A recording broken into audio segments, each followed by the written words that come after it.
Les amis, c'est la folie, troisième vidéo en 3 jours. Bon, je pense que je vais pas tenir ce rythme bien longtemps, mais puisque demain on part pour la Desertus Bicus, je vous propose de refaire un point matériel puisque je vous ai demandé notamment sur Instagram et dans les commentaires YouTube de poser quelques questions sur mon matos. Du coup, on va voir ça tout de suite. Il y a beaucoup de questions, je vais essayer de faire une vidéo assez courte, du coup je vais essayer de répondre un petit peu au tac à chaque question. La première, c'est niveau batterie externe et alimentation électrique, comment tu gères? Je pars avec 2 batteries de 10 000 et une batterie de 5 000 en plus, du coup ça fait 25 000, sachant que je suis autonome sur l'éclairage, parce qu'en fait c'est l'éclairage qui pompe le plus de batterie.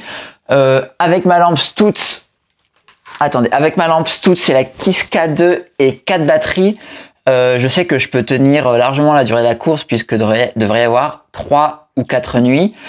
Puisque je suis autonome à ce niveau-là, le deuxième poste de consommation électrique, c'est le téléphone si j'écoute la musique et le GPS. Donc avec 25 000, je vais être autonome. Sachant que je sais qu'avec 20 000, dans ces conditions-là, je suis autonome normalement 5 jours. Quelle veste étanche utilises-tu? Alors, j'utilise une veste de trail Evadict. Le défaut de cette veste de trail, c'est qu'elle est étanche à 10 000 seulement, ce qui fait que c'est étanche un petit peu, mais pas non plus autant qu'une veste de 20 000. Le défaut d'une veste de trail, je me suis aperçu un peu après coup, c'est qu'au niveau de l'arrière, le tissu ne va pas aussi bas au niveau des fesses que sur une veste typée vélo. Maintenant, j'ai une veste Gore que j'ai utilisée en trail, notamment en trail et en vélo cet hiver, qui est de 20 000, qui est ultra étanche, donc trop bien quand il pleut vraiment. Par contre, elle est plus grosse. Et là, vu qu'ils annoncent pas forcément de pluie, ils annoncent normalement des températures pas trop basses et pas trop de pluie. Allez, je tente avec la veste de 10 000 Evadict de trail, donc Decathlon, sachant que il existe des vestes mieux, il existe notamment des Gore qui sont plus petits, qui font 20 000, qui coûtent beaucoup plus cher. Moi, je fais avec ce que j'ai, ça va bien le faire. Hop, quel type de sacoche pour les prolongateurs? Quel type de sacoche pour les prolongateurs? Quels sont tes supports entre les prolongateurs? Je pense que je vous ai montré ça dans mon bike check, donc allez voir la vidéo précédente, mais j'utilise un dry bag C2 Summit, Big River 5 litres, sanglé avec une sangle Fix Plus. Donc ça fait bien le taf. Après, je mets 2 autres petites sangles à l'extrémité du sac comme ça. Ça fait le taf. Donc voilà. Pourquoi tu utilises des cales de route? Alors, gros sujet. Le défaut des cales de route, déjà, c'est qu'il y a qu'un côté pour clipser, mais aussi et surtout, c'est que les cales, elles sont en plastique. Du coup, je les change beaucoup trop souvent, ce qui est un peu un enfer parce que ça fait plein de déchets. Ça s'use vite, etc. Faut reprendre les bonnes positions et tout, donc c'est chiant à ce niveau-là. Aussi sur la Desertus, a priori, je me rends pas du tout compte en fait s'il y a beaucoup de passages où faut marcher, mais je suis de plus en plus convaincu avec les années que les cales SPD où il y a 2 côtés et surtout avec des cales en métal qui s'abîment, qui s'usent pas, c'est vraiment mieux. Maintenant, je vous en ai parlé dans la précédente vidéo, j'ai des pédales capteurs de puissance Asioma de route. Et dans l'idéal, je pourrais les remplacer par des pédales Asioma de format SPD puisqu'ils viennent de les sortir. Maintenant, vu que j'ai les pédales SPD au format Look Keo, je les garde, même si je suis convaincu que pour la longue distance, il vaut mieux des pédales SPD. Quel est le modèle de porte-bidon? Alors, hyper important d'avoir des porte-bidons à dégagement latéraux pour quand on a des sacoches. Et moi, j'utilise sur tous mes vélos des Zefal Z2. Ça coûte 8 € l'un. C'est très léger, c'est solide. J'ai jamais perdu un bidon avec ces porte-bidons. Donc voilà, Zefal Z2, porte-bidons latéraux, ça fait le taf. As-tu déjà identifié les lieux où dormir? Alors, je suis un peu à l'arrache. J'ai rien identifié niveau lieu de bivy ou lieu d'hôtel parce que je vais faire un peu au jour le jour en fonction du nombre de kilomètres que je vais être capable de faire chaque jour. Et aussi, j'ai découpé mes traces d'un CP à l'autre sans me dire je découpe mes traces genre en 400 km en fonction du nombre de kilomètres que je veux faire chaque jour. Donc ça, je sais pas, je vais faire vraiment au jour le jour. Si j'ai envie de prendre l'hôtel, je verrai par exemple vers vers 15 heures, je regarderai 100 km plus loin pour savoir où potentiellement je peux dormir. Je fais un peu à l'arrache à ce niveau-là, je compte plutôt sur le Bivix, sur les hôtels. Crème solaire ou textile pour protéger du soleil. Alors c'est vrai qu'il existe des textiles pour protéger du soleil. Il y a des gens qui roulent en plein été en manches longues et je pense que c'est une excellente solution. Apparemment, ça permet de pas rajouter de couches de chaleur et tout, mais ça permet de protéger du soleil. Maintenant, moi, je l'ajoute crème solaire. J'ai une crème solaire de 50. D'autant plus qu'on est en avril et qu'il y a eu 0 soleil de tout l'automne-hiver à Lille. Donc, ça va être mes premiers rayons de soleil. Donc, c'est hyper important de bien se protéger du soleil. Crème solaire 50, ne surtout pas lésiner là-dessus. Tu utilises quoi comme section de pneus? Bon, ça, j'en ai parlé dans ma vidéo d'hier. Sur la présentation du vélo, section de 32 puisque c'est le max que je peux mettre sur ce cadre, sachant que, comme j'ai expliqué hier, pour moi, si je pouvais faire du vélo de route en section de 35, 38, 40, je le ferais parce que moi, je suis pas du tout dans la performance et je pense qu'il y a aucun bénéfice à rouler avec des sections plus petites. Les personnes qui vont vous dire qui préfèrent rouler avec des sections de 25 ou 28, mais en fait, c'est tout simplement des gens qui essayent de se convaincre parce que leur cadre n'accepte pas plus que du 28. Est-ce que tu prévois un plan B, huile en cas de temps très humide? Je vous ai expliqué dans la vidéo d'hier que je suis à la cire solide Silka. Maintenant, j'ai plusieurs options. S'il fait hyper beau et que ça tient tout le long, je reste sur la cire solide Silka. Si ça tient pas tout le long, ça commence à faire du bruit et qu'il fait beau, j'ai du lubrifiant Skirt en cire. Et si les conditions sont pourries, j'ai du lubrifiant plus classique à base d'huile, c'est du Silka, mais ça c'est vraiment en dernier recours puisque ça marche hyper bien, c'est hyper performant. Par contre, la chaîne est directement hyper dégueu, la transmission est dégueu, je déteste ça, donc ça c'est vraiment si les conditions sont vraiment pourries. Comment tu gères les moments de moins bien? Bah écoute, il y en aura forcément des moments de moins bien sur 4-5 jours de vélo.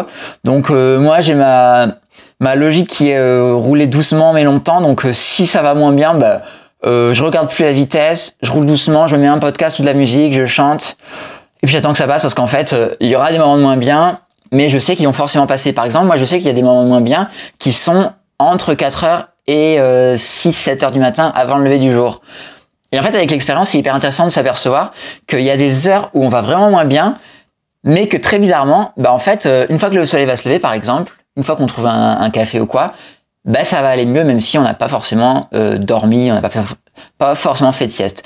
Mais l'idée, c'est que quand ça va moins bien, on pédale moins vite, on écoute un peu de musique, on chante, on profite parce que c'est vraiment une chance de pouvoir prendre des vacances pour faire du vélo, traverser l'Espagne, donc ça va être fou. Donc relativiser, appeler ses proches, par exemple. Regarder des photos de sa famille, etc. Tu sais quel poids ça te fera en tout? J'en ai aucune idée parce que je l'ai pas pesé. Mais regarder comme ça avec plein de sacoches en plus, je sais pas, peut-être entre 15 et 17 kilos quoi. Sachant que s'il y a pas trop de côtes, s'il y a pas trop de dénivelé, le poids c'est pas un souci. Donc je sais pas, peut-être 16 kilos. Tu as tracé ton parcours avec Komoot. Alors, gros sujet, j'ai tracé mon parcours avec Komoot parce que Komoot, d'un point de vue de l'interface, d'un point de vue de la création de collections pour pouvoir mettre plusieurs traces en une collection, faire du multijour, etc. Je trouve que c'est quand même hyper performant. Maintenant, le défaut de Komoot, c'est que parfois, il t'envoie sur des routes assez désastreuses. Maintenant, ce que je trouve intéressant avec ce genre de route, de course où on trace son itinéraire, c'est que je peux vraiment être flexible et considérer qu'une route va pas être bien, et j'aime bien ce côté un petit peu challenge où pendant la course, on choisit de changer sa route, etc. en fonction. Donc, si je vois qu'il m'emmène sur des routes trop gravel, je vais changer. Mais voilà, le risque de Komoot, c'est vraiment ça, c'est d'envoyer sur des routes un peu catastrophiques. Bon, maintenant, au niveau d'interface, je trouve ça quand même vraiment très bien Komoot. Est-ce que tu peux nous en dire plus sur ton cuissard Vilma? Alors oui, je suis sur un cuissard Vilma qui permet de changer de pad, donc ça c'est assez révolutionnaire. J'essaie de le sortir. Alors c'est un cuissard que Vilma m'a offert pour que je le teste, donc voilà, c'est pour être clair avec vous à ce niveau-là. Mais c'est assez fou parce qu'en fait c'est un cuissard où on change le pad, ce qui permet de pouvoir par exemple un jour sur deux changer le pad, ou alors changer le pad pour le laver si on va dans une laverie ou quoi. Donc au niveau de l'hygiène c'est vraiment mieux. c'est un cuissard qui est hyper cool parce qu'il y a des poches cargo pour mettre un peu des choses. J'ai fait la Nomadian l'année dernière, donc 2300 ou 2400 km avec. Maintenant, le fait que ce soit un pad qui soit détachable, il faut être vraiment très précautionneux parce que il y a des points de fixation à 3 endroits seulement et non à tout le tour. Donc, si vous tendez bien votre cuissard et que vous faites attention à ça au moment de le mettre, il n'y a aucun souci. Par contre, il faut savoir que ça demande d'être un petit peu plus précautionneux à ce niveau-là. Quelle est ta stratégie pendant la course? Alors, comme je l'ai dit à plusieurs reprises, on est en avril. Moi, j'ai fait le marathon de Paris il y a 3 jours. Au niveau des jambes, je suis pas au top. Au niveau du sommeil, je vais être en stratégie ultra, mais pas non plus me mettre la misère au niveau du sommeil. Donc ma stratégie, c'est quoi? C'est de faire, si tout va bien, en moins de 4 jours. Si je vais un peu plus lentement ou j'ai envie de me poser plus, ça sera 5 jours. Mais voilà, condition ultra, parce que c'est toujours marrant d'essayer d'aller un peu vite, rouler un peu longtemps, mais pas me prendre la tête. En gros, si j'arrive à rouler entre 15 et 17, 18 heures, chaque tranche de 24 heures, c'est bien. Ça me laisse entre 5 et 8 heures pour dormir, très important, donc dormir à peu près 4 heures par nuit, pour me poser, boire un petit café, aller acheter à manger et tout, donc voilà. Stratégie ultra, mais en même temps, j'ai envie de profiter des paysages, etc., donc ultra cool. Je sais pas si ça veut dire quelque chose, mais ultra cool quand même. Hop, hop, hop. Tu vas faire des cycles de sommeil de combien? Bah, du coup, je viens de répondre. Alors, j'ai oublié de parler de ça, mais vu qu'on part à minuit, la première nuit, bah, en fait, elle va passer assez vite normalement, donc... mon objectif, c'est quand même d'essayer de pas trop perdre de temps la première nuit parce qu'en fait, si je décide de dormir 3 heures, que je suis le seul à dormir, que je me réveille et que j'ai 100 km de retard sur tout le monde, bah, ça va être un peu un enfer de me dire, bah, je suis un peu nul et tout. Donc, malgré tout, la première nuit, je pense que je vais quand même le rouler le plus possible. Après, il y a des chances que, par exemple, vers 6 heures du matin, bah, je m'arrête faire une sieste de une demi-heure, 1 heure et tout. Moi, j'ai l'habitude de dormir plutôt entre minuit et 3 heures du matin. Par contre, j'entendais sur des podcasts ou quoi, des retours de personnes qui expliquaient que c'était plus intéressant de se réveiller à l'heure du réveil classique, genre d'essayer de se coucher plus tard, mais se réveiller toujours entre 6h et 7h du matin. Et en fait, je pense que cette stratégie, elle est hyper intéressante parce que, comme je vous disais, moi, j'ai toujours du mal quand je me réveille à 3h du matin. C'est vraiment les périodes de sommeil profond dans la vie de tous les jours. Et là, pour me tenir réveillé, c'est très dur. Par contre, je pense que si on arrive à se réveiller à son heure de réveil classique et profiter du lever du soleil pour se maintenir éveillé, ben en fait, ça peut être vachement intéressant. Par contre, c'est une stratégie qui est un peu différente, qui demande de plus pousser le sommeil pour se coucher plus tard, genre se coucher à 3h du mat, ce qui peut être difficile. Donc là, il peut y avoir une autre stratégie qui peut être de faire une sieste aux alentours de 22h, 23h, genre sieste de 20 minutes. On se réveille à 23h minuit, on reroule 3 heures et on va se coucher pour une vraie nuit à ce niveau-là. Donc ça, faut être vraiment flexible parce que ça va vraiment dépendre des conditions de cours, des conditions météo, de sa forme du moment et tout. Mais voilà, il y a plusieurs options possibles. Il faut vraiment s'adapter un peu au jour le jour en fonction. Quel vélo idéal pour de l'ultra-distance? Alors, il n'y a aucun vélo idéal pour de l'ultra-distance. Maintenant, mon conseil, c'est que si vous voulez acheter un vélo idéal pour l'ultra-distance, pour moi, le seul critère ou le critère à regarder, c'est vraiment la section de pneus. Et c'est mon avis perso, mais n'achetez pas un vélo si la section de pneus la plus grosse va être de 28 ou 30 mm, c'est mort, c'est archi mort. Si le constructeur indique section de pneus max 35, c'est mieux. Si le constructeur indique section de pneus max genre 38, pour moi c'est l'idéal. Parce que si vous êtes limité à 32, vous allez être obligé de mettre du 32. Par contre, si vous êtes limité à 40, ben rien ne vous empêche de mettre du 32 ou du 35. Par contre, si vous avez envie de mettre du 38 ou du 40, vous allez pouvoir, donc qui peut le plus, peut le moins. Pour moi, c'est mort en 2024 d'acheter un vélo où la section de pneus est limitée genre à 28 ou 30. C'est archi mort, c'est anachronique. Je vous en ferai une vidéo, mais à ce propos, mais pour moi, c'est vraiment le critère de base pour choisir son vélo. Maintenant, il y a aussi des questions de position. Pour moi, faut surtout pas acheter des vélos avec les passages internes et surtout un cockpit intégré avec potence cintre parce que vous allez être hyper limité au niveau du réglage parce qu'en ultra distance, il y a on change souvent la potence ou l'orientation de la potence, et si vous achetez un cockpit et que vous devez le changer, ça va vous coûter 500 €, ça va être un peu un enfer. Donc ça, c'est un autre critère, essayer d'avoir une position pas trop agressive, pas forcément acheter un vélo qui est plutôt typé World Tour, genre pour les pros, parce que à la Philippe et compagnie, eux, ils ont des contraintes pour faire des courses de 3 heures à fond. Nous, en ultra distance, on n'a pas du tout les mêmes contraintes. Et c'est en ça que ça peut être intéressant de regarder plutôt du côté des gravels. Donc pour grosse section de pneus, un petit peu plus de confort au niveau de la position, un peu moins de rigidité, etc.